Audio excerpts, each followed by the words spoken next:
I recently did a video on freezer purge where I purged all the items out of my freezer, pantry, and fridge to help create the meal plan for the week. In this video, I'm sharing those recipes with you so you can get some creative ideas and be inspired to start the shopping from your home, your freezer, and your pantry and other areas to use up the food you have first. I know we're all looking for less spending and reducing that grocery bill. All right, let's get into it, and I can't wait to share with you the ideas I have and the recipes I whipped up. The first recipe of my meal plan for the week is a trifle salad because I'm hitting that produce that's gonna go bad first. So one of my favorite go-to decide once recipes whenever I have a big party, which this would be from the results of a New Year's Eve party we hosted recently. Whenever I have this much in abundance, all these kind of leftovers, I always think of my trifle dish and I go to my favorite trifle salad.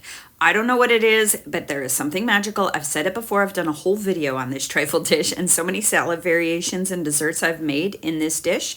I just love it. My family loves it. I know they're going to eat whatever I put in this. And I think it's because you eat with your eyes first and you just see everything that's going to be part of that wonderful salad. For my salad today, the leftovers I have include charcuterie board items like leftover salami. I have leftover prosciutto. I have some arugula for the base as well as a head of lettuce, some cucumber slices, green onions. Usually when you have a party of leftover cheeses, I have some feta. I also have some diced tomatoes as well as cubed cheese. We always have that whenever we throw a party, one of my husband's favorites. I also have some shredded mozzarella, and I also had some leftover. This is a Tuscan cheese blend, so I'm just really saying that any cheese will do. That was left over from an appetizer. Deli meat, you get the idea here. Anything you have produce-wise is going to be perfect, and if it varies in color, even better. I usually start my salad with the base of a green leafy vegetable, usually lettuce, but I've also done spinach, kale, arugula, all sorts of things. And I usually like to add then another contrasting layer, usually tomatoes or something red with a pop of color. And then I just layer from there, trying to contrast colors. But what I really like are a couple vegetables or items that can stick to the side of your bowl. Like these cucumbers, I do them in half moons, and I think that really adds another visual interest. And then protein. Protein is such a great way to vary the salad. It's also a great way to use up what you have. This time I'm using some prosciutto, and I also have some bacon, and I'm just going to put that around the edges. But I've also used ground turkey, ground beef. I've used leftover turkey from Thanksgiving. I mean, I've used almost every protein I can think of, trying to be creative and of course using up what I have. Also using up what I have, I had this leftover salami. I just cut that in half moons and put that around the glass. I add the remaining chopped salami to the middle, and now I'm going to add a big bunch of arugula. That's going to help with the height and more color.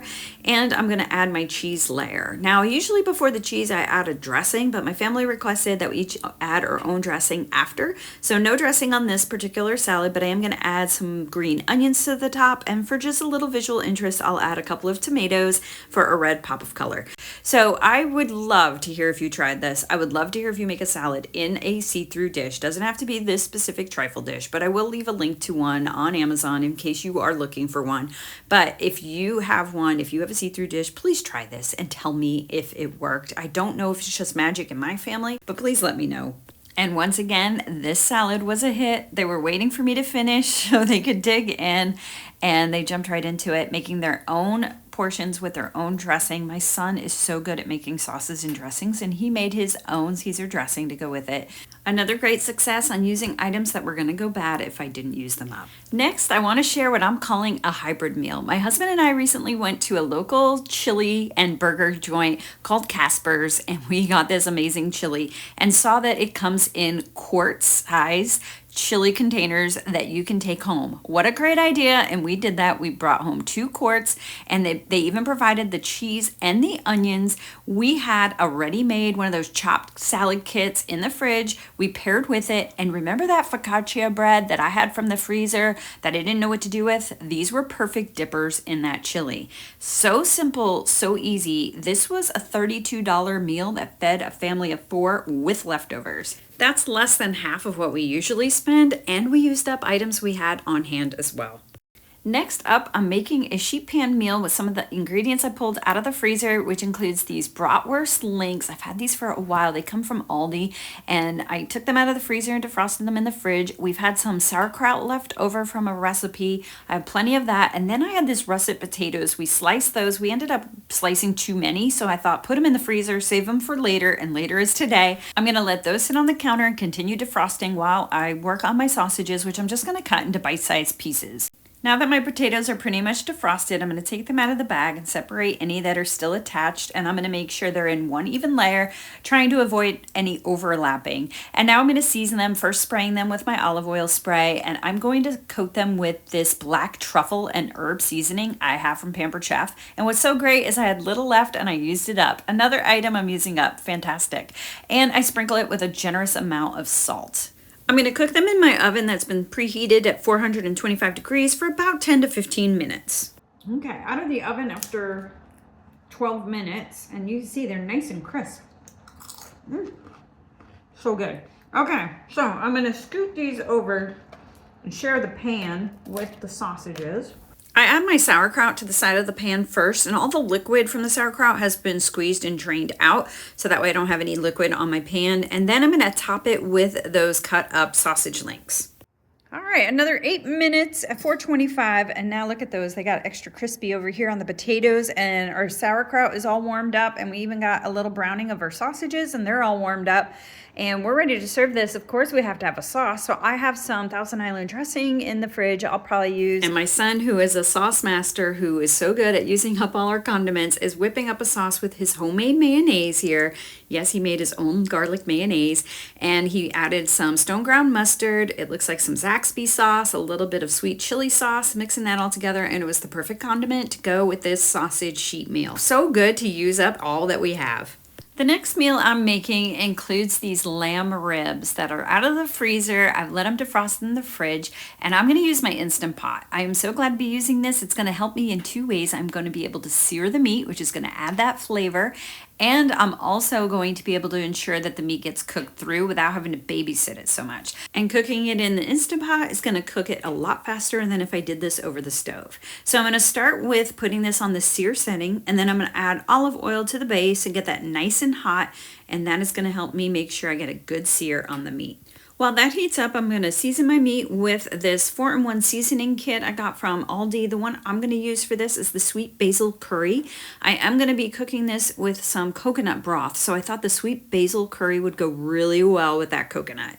I love my Instapot quick cooker from Pampered Chef. It has all these different settings. That's why it's so nice to have that sear setting that gets that oil nice and hot. Now I'm going to add my lamb ribs. I cut them in pieces to make them more manageable. And after about 4 or 5 minutes, I have a good sear on one side. I go ahead and flip it over to the other side. And now that everything has a good sear on it, I'm going to remove this from the Instant Pot. I'm going to put it to a separate plate. And now I'm going to get all the little bits from the bottom by adding in some coconut milk. I have a full can. I'm going to add that in, scraping the bottom to get all those flavor bits up. And I'm also going to make sure that that coconut milk gets melted. So once that is all melted, everything's up, I'm going to put a rack in the base, and that is going to keep my ribs elevated and out of that broth. And that way all the aromas and flavors just kind of come together without just kind of making the meat mushy in that broth.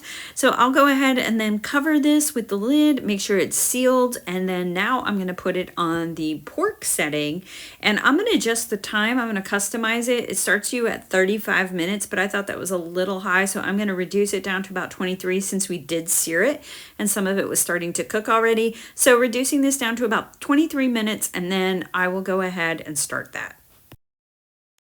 After 23 minutes, I'm going to go ahead and release the pressure manually, so that'll all release, and then I'll wait for that little red pin to drop, and then I know it's ready to take the lid off. I'll go ahead and do that, and now I'm ready to serve this up. I take the meat off the bones. It's just easier to eat that way and serve it. So I took them off the bones. I served it with this tikka rice. I've had this in the pantry a while. I thought this went so well. The ginger flavor of the rice with that coconut broth, which I spooned over everything, and I also added we had some broccoli that we boiled and steamed, and that was so good to go with this, along with a sprinkle of cilantro on top. Everything was so good. What a delicious, rich flavored meal.